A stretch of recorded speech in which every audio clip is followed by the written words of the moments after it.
বললেই মানে আমাকে সবকিছু শুনতে হবে, সবকিছু মানতে হবে আমাকে? অবশ্যই মানতে হবে। পারবো না। কি করবা? উফ তন্ময় ছাড়ো, লাগছে আমার অনেক। লাগছে তাই না? কম নাকি বেশি? বেশি, অনেক বেশি, ছাড়ো। সরি বলো তাহলে, বলো যে এরকম কখনোই করবো না। আচ্ছা ঠিক আছে, আর কখনো করবো না, ছাড়ো। এবার ধাক্কাটা কি করছো কেন? বাসায় কি আগুন লেগেছে? আগুন লাগেনি, 9:30 বাজে। উঠো এবার। এই সত্যি করে একটা কথা বলো তো, তুমি কি রাত্রেবেলা লুকিয়ে লুকিয়ে গার্লফ্রেন্ডের সাথে দেখা করো? রাত্রে ঘুমাও না কেন? এই একদম বাজে কথা বলবে না।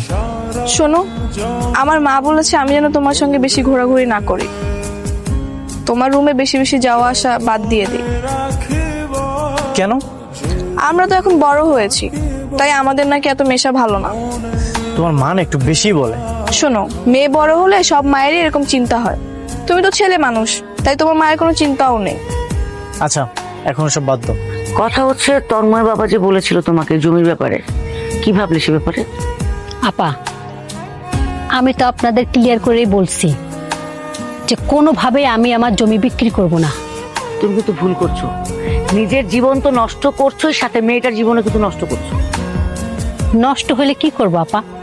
কপালে যদি সুখ না থাকে তাহলে হবে, এখানে তো আমার কিছু করার নাই।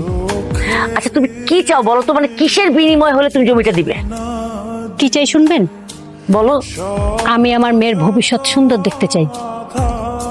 জমিটা যদি নিতেই হয় তাহলে আপনার ছেলের সাথে আমার মেয়ের বিয়ে দেন।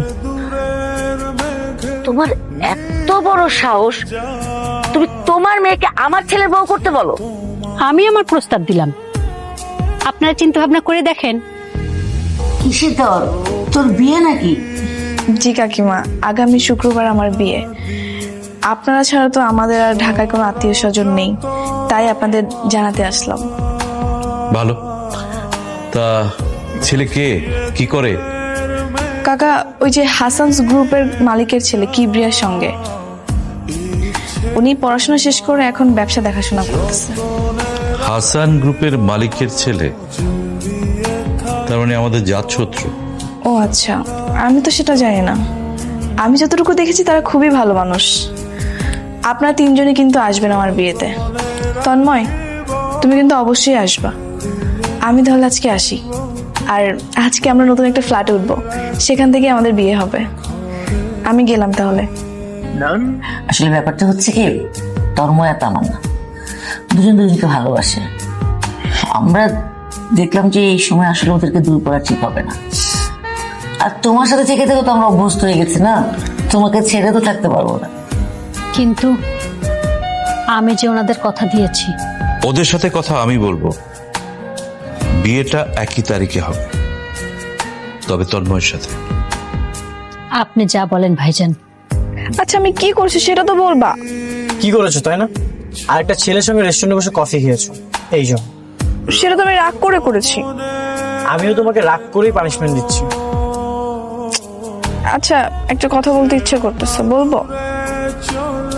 বলো। আমি তোমাকে ভালোবাসি। কি? হারাকবার বলো তো। আমি তোমাকে ভালোবাসি।